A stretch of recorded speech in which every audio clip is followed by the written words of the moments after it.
Il fut un temps où tout avait un sens. La proximité, les projets communs, le confort d'avoir quelqu'un à ses côtés. Ce n'était pas parfait, mais c'était certain. Puis, progressivement, le rythme familier s'est maintenu, mais quelque chose à l'intérieur n'a plus bougé en harmonie avec lui. L'espace était le même, les gestes inchangés. Et pourtant, à l'intérieur, quelque chose de silencieux ne répondait plus.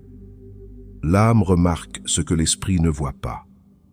Alors que les conversations se poursuivent, que les jours passent sans être touchés en surface, une distance intérieure commence à se former. Non pas sous forme de conflit, mais sous forme d'absence. Elle n'est pas visible dans les actes. Elle n'est pas exprimée à haute voix. Mais elle laisse une trace dans chaque interaction. Le sentiment que quelque chose d'essentiel a déjà pris du recul. Il n'est pas nécessaire d'être déçu pour déclencher cela. Pas de trahison, pas de rupture. Parfois, c'est la lente prise de conscience que ce qui a été ressenti comme vivant n'atteint plus le même endroit. L'attention demeure, le respect demeure. Mais le sentiment d'être chez soi a disparu, et aucune histoire commune ne peut le recréer. C'est le langage de l'âme. Il ne demande pas d'explication. Il n'attend pas de validation. Elle ne participe tout simplement plus à la connexion comme elle le faisait auparavant.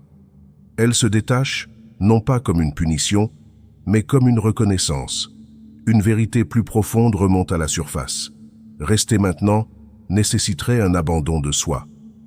Cette prise de conscience ne se fait pas dans un contexte dramatique. Elle arrive en toute finalité. Pas de colère, pas d'urgence. Il s'agit simplement de réaliser que ce qui avait un sens a atteint sa conclusion naturelle. La relation peut encore sembler intacte, mais quelque chose au fond de soi sait déjà qu'il est temps de lâcher prise.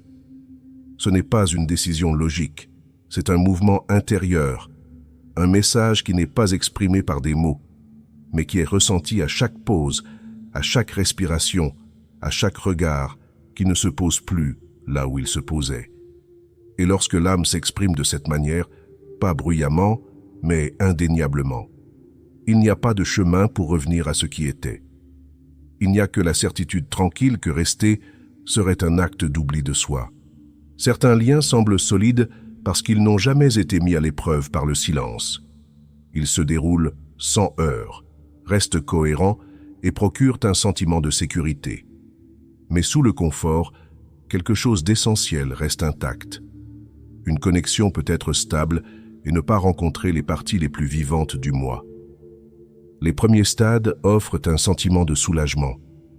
Pas d'intensité, pas de reconnaissance, mais de la facilité.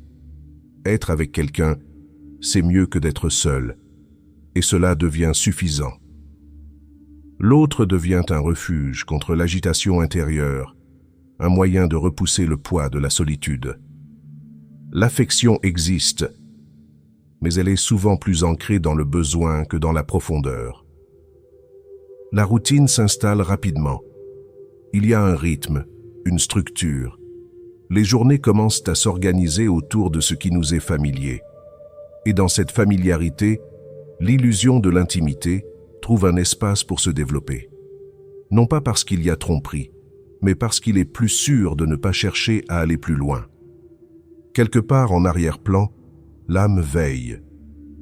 Elle ne mesure pas le temps passé ensemble, ni les soins échangés.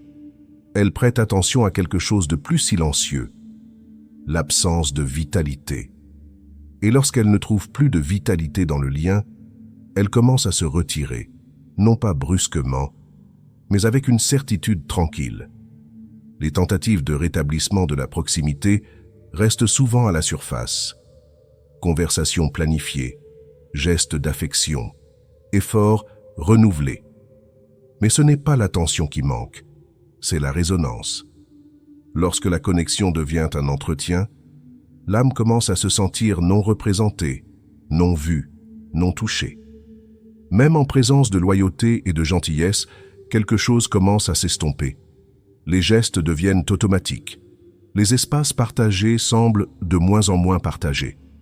Et pourtant, il n'y a pas de rupture visible, Il y a juste le sentiment que la relation est désormais portée et non plus vécue. Il est difficile de nommer cette relation lorsqu'on la vit. La peur de briser quelque chose de fonctionnel l'emporte souvent sur la vérité de son vide. L'esprit tentera de rationaliser. Il insistera sur le fait que toutes les relations finissent par devenir ainsi. Mais l'âme n'est pas d'accord et ne s'installe jamais là où il n'y a plus de sens. La distance qui se creuse n'est pas un rejet. C'est l'âme qui reprend la parole. Ce qui ressemble à un détachement est en vérité un mouvement vers l'honnêteté. Non pas pour faire du mal, mais pour cesser de faire semblant.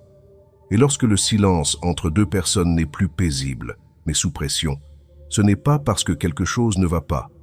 C'est parce que quelque chose d'essentiel s'est déjà éloigné, attendant d'être reconnu.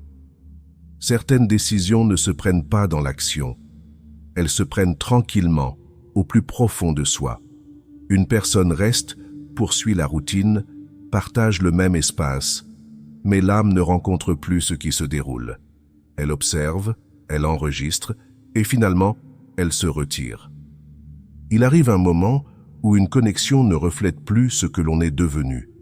Rien de dramatique ne se produit. La surface reste intacte. Les mots sont échangés, les gestes répétés. Pourtant, quelque chose a disparu, la partie de soi qui s'est manifestée pleinement. La familiarité peut créer l'illusion de la présence.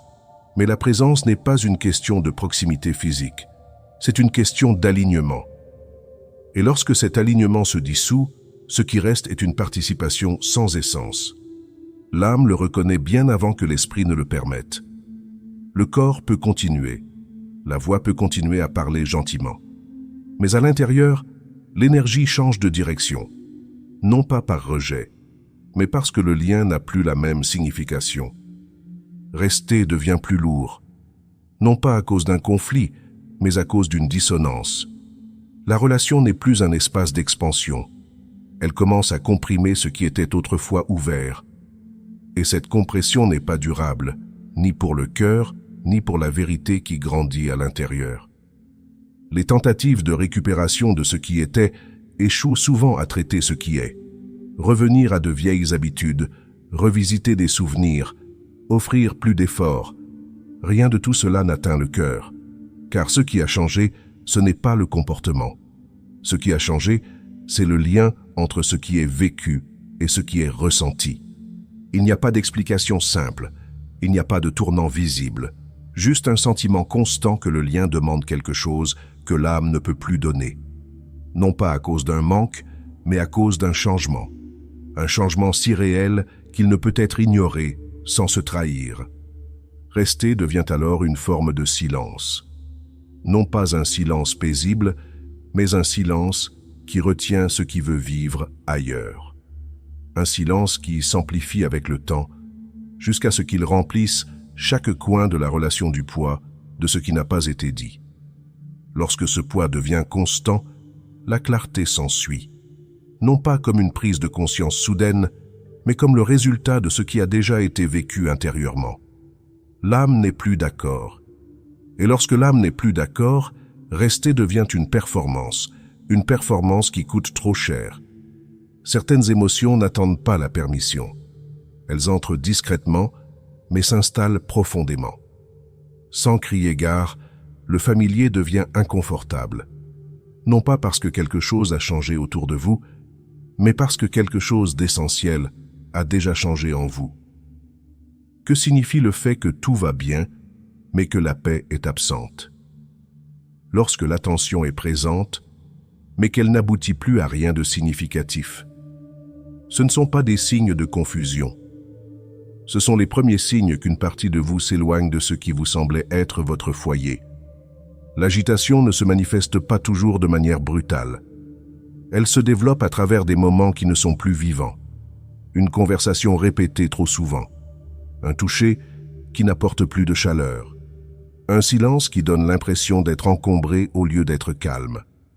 Parfois, elle commence par le corps. Une tension qui persiste dans la poitrine.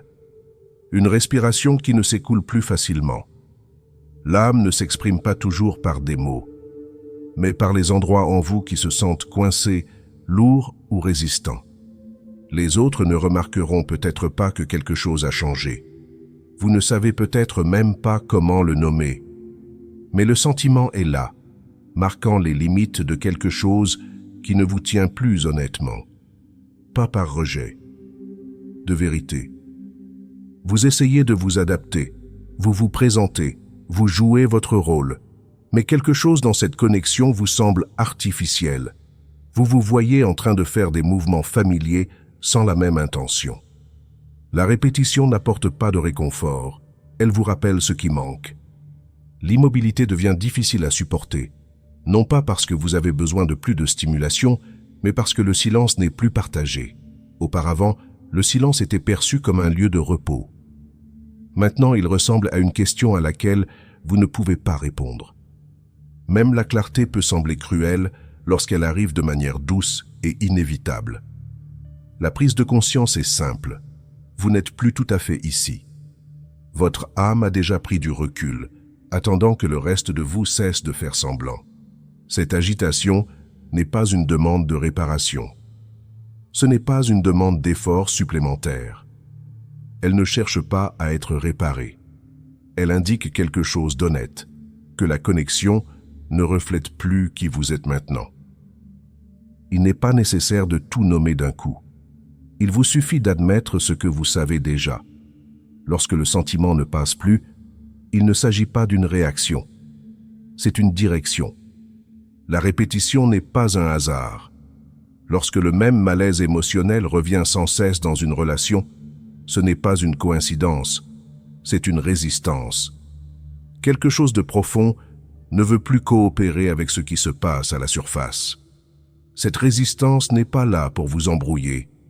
Elle vient vous montrer ce que vous avez évité. Certains sentiments n'apparaissent pas une seule fois et ne disparaissent pas. Ils reviennent. Ils s'appuient sur les mêmes parties de votre journée, à la même heure, dans les mêmes moments. Ce peut être au cours d'une conversation, après un silence partagé, ou juste avant de dormir. Et à chaque fois, elles vous semblent familières. Non pas parce qu'elles ne sont pas résolues, mais parce qu'elles ont déjà reçu une réponse intérieure. Vous pouvez répondre par un effort. Vous réessayez. Vous restez plus longtemps dans l'interaction. Vous adoucissez votre voix, vous accordez plus de temps. Mais le résultat se répète. Vous repartez avec le même silence intérieur, le même sentiment que quelque chose d'essentiel n'a pas été touché. Ce n'est pas de l'incertitude.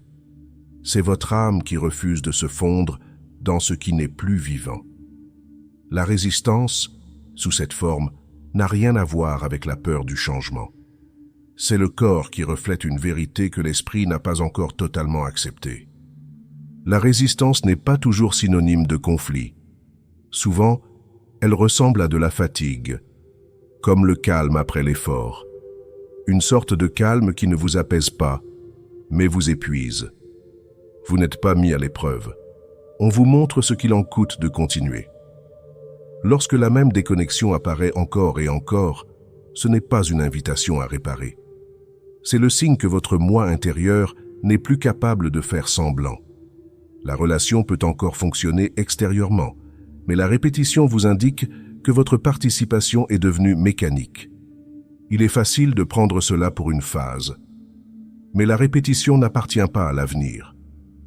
Elle appartient à ce qui n'est pas résolu à l'heure actuelle. Et plus vous y restez, plus vous avez l'impression de tourner en rond, sans direction, avec seulement des retards. Le lâcher-prise n'est pas toujours synonyme de douleur. Parfois, il suit la clarté. Après avoir reconnu les schémas qui ne changent plus, après avoir remarqué que l'âme résiste à la répétition, quelque chose de plus calme commence à se former. Il ne s'agit pas de rompre les liens. Il s'agit de s'aligner sur ce qui est vrai, sans bruit, sans force, et souvent, sans être compris. Lorsque le lâcher-prise est un acte d'intégrité, il n'est pas alimenté par un conflit. Il commence lorsque le fait de rester exige une version de vous-même qui se sent incomplète. Vous continuez les gestes, vous partagez les mots, mais une partie de vous ne bouge plus avec eux. L'extérieur reste actif, l'intérieur ne répond plus. Une décision se forme lentement, non par la pression, mais par l'honnêteté. Vous commencez à remarquer à quel point votre présence est façonnée pour éviter l'inconfort. Vous restez aimable, mais moins réel. Vous restez disponible, mais moins entier. Et peu à peu, l'espace entre la présence et l'authenticité devient impossible à ignorer. Une partie de vous cesse de répéter. Vous arrêtez de répéter ce qui a déjà fonctionné. Vous cessez d'habiller le silence d'effort. L'âme n'annonce rien. Elle cesse simplement de tendre la main. Non pas pour protester, mais parce qu'elle ne trouve plus de miroir dans la connexion. Même le confort commence à perdre de son sens. Ce qui offrait autrefois de la sécurité ressemble maintenant à une pièce trop petite. Non pas parce qu'elle a changé, mais parce que vous avez changé. Et en restant dans cet espace, vous avez l'impression de vous éloigner un peu plus de vous-même, un geste poli à la fois. Le lâcher-prise, en ces termes, n'est pas une conclusion. C'est un refus d'abandonner ce qui est tranquillement réel. C'est le moment où l'on cesse d'attendre que quelque chose change et où l'on commence à reconnaître ce qui est déjà terminé, sans avoir besoin de permission, sans avoir besoin de blâme. Vous reconnaissez que le prix à payer pour rester a changé. Non pas de façon spectaculaire, mais dans les efforts qu'il faut déployer pour paraître inchangé. Votre silence se fait plus pesant. Vos réponses arrivent plus lentement. Non pas parce que vous êtes incertain, mais parce qu'une partie de vous est déjà ailleurs. Cela n'a rien de facile, mais il y a quelque chose d'indubitablement propre. Pas pur, pas idéal, juste exact. Vous ne vous éloignez pas de l'autre. Vous vous remettez en phase avec vous-même. L'âme ne supplie pas, elle se retire. Elle n'essaie pas de convaincre, de persuader ou d'argumenter. Elle se retire, sans explication, lorsque quelque chose d'autrefois significatif ne tient plus la route. Et ce retrait ne cherche pas à attirer l'attention. Il ne laisse pas de signe à l'autre pour qu'il les suive. Il cesse simplement de s'offrir là où il ne se sent plus reçu. Il existe une sorte d'absence qui ne ressemble pas à un départ. Elle se produit lentement, sans distance visible. Des mots sont encore échangés. La vie quotidienne continue. Mais l'essentiel est ailleurs.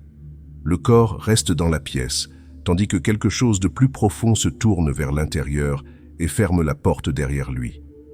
Tous les départs ne se font pas par la faim. Certains se produisent par épuisement. Vous parlez, mais la voix n'est plus porteuse de vérité. Vous restez, mais la connexion n'a plus de profondeur. Et l'âme, sentant le manque de réflexion, commence à se retirer, non par amertume, mais parce que rien ne lui revient en écho. Un matin, les gestes semblent creux. Vous remarquez l'effort qui se cache derrière chaque interaction. Vous cherchez à vous rapprocher, mais il n'y a plus aucune partie de vous dans l'acte. Ce n'est pas de la fatigue, c'est l'âme qui refuse d'accomplir ce qui ne lui appartient plus.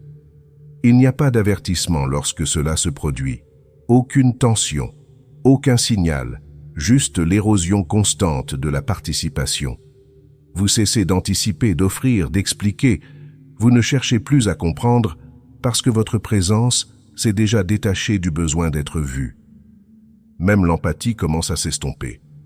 Non pas parce que vous avez cessé de vous soucier des autres, mais parce que vous avez cessé de compromettre votre clarté intérieure pour maintenir quelque chose en vie. L'âme sait quand c'est fini, même si le cœur veut encore tenir un peu plus longtemps. Vous vous surprenez à moins écouter. Répondre avec moins de poids. Choisir le silence non pas pour punir, mais parce qu'il n'y a plus rien de vrai à ajouter. Et ce silence n'est pas passif. Il est directionnel. Il marque la ligne où la présence circulait auparavant. Le retrait n'est pas froid, il est définitif. Il n'y a pas de tension, pas de résistance, seulement l'absence de ce qui circulait librement auparavant. Et cette absence ne demande pas de fermeture, elle ne demande pas de reconnaissance. Elle ne répond tout simplement plus. Le temps que l'autre s'en aperçoive, le retrait est complet. Ce qui reste n'est pas le détachement, mais l'achèvement. L'âme est déjà allée là où elle devait aller, c'est-à-dire en elle-même. Le silence a une façon de régler les choses, que l'esprit ne cesse de retourner. Il n'arrive pas pour effacer ce qui a été vécu, mais pour marquer le moment où continuer n'a plus de sens. Après toutes les conversations, tous les efforts et toutes les tentatives, le silence devient la réponse la plus claire. Non pas comme un retrait, mais comme la confirmation que ce qui devait être exprimé l'a déjà été, à voix haute ou intérieurement. Lorsque le silence est une direction, et non une défaite, il apporte une présence différente. Une présence qui ne cherche pas à comprendre ou à exiger une résolution. Il porte le poids de tout ce qui a compté et libère du besoin d'expliquer pourquoi ce n'est plus le cas. Ce silence n'est pas vide. Il est plein de ce qui a été vu, ressenti et finalement accepté. Il y a une différence entre l'absence et la paix. Dans ce silence, rien n'attend d'être secouru. Il n'y a pas de tension, pas d'anticipation. Juste la certitude tranquille que l'âme a ramené son attention sur elle-même. Et dans ce retour, le besoin d'être entendu disparaît. D'autres peuvent remarquer le silence et se demander ce qu'il signifie. Mais le silence ne demande pas à être interprété. Ce n'est pas de la rétention. C'est simplement le seul langage qui reste lorsque plus rien n'a besoin d'être soutenu. Dans ce silence, quelque chose d'honnête commence à prendre racine. Non pas l'espoir d'une réconciliation, mais la dignité d'avoir honoré la vérité jusqu'à son dernier souffle. Le silence ne fait pas écho, il retient. Et ce qu'il contient finalement, c'est la paix. Vous n'avez plus rien à prouver. Pas à l'histoire qui se termine, ni à la version de vous-même qui est restée plus longtemps qu'elle n'aurait dû. Le silence que vous portez maintenant n'est pas vide, c'est une preuve. Il signifie que vous avez écouté. Cela signifie que quelque chose en vous a refusé d'interpréter ce qui ne ressemblait plus à la vérité. Personne d'autre n'a besoin de comprendre cela. Certaines choses ne sont pas faites pour être expliquées avec des mots. Elles doivent être vécues en silence, ressenties dans la solitude, honorées, sans applaudissements. Si quelque chose en vous a déjà lâché, ce n'est pas une décision à laquelle vous devez vous préparer. C'est une décision qui a déjà été vécue. Laissez le calme être votre réponse. Laissez l'absence de résistance vous guider vers l'avant. Laissez l'inachevé vous suffire. Et si votre âme ne répond plus à ce qu'elle a atteint, alors vous ne vous éloignez pas. Vous revenez à vous-même. Si cela vous a parlé de quelque chose que vous portez discrètement, pensez à vous abonner. Merci d'être ici et d'avoir écouté jusqu'ici.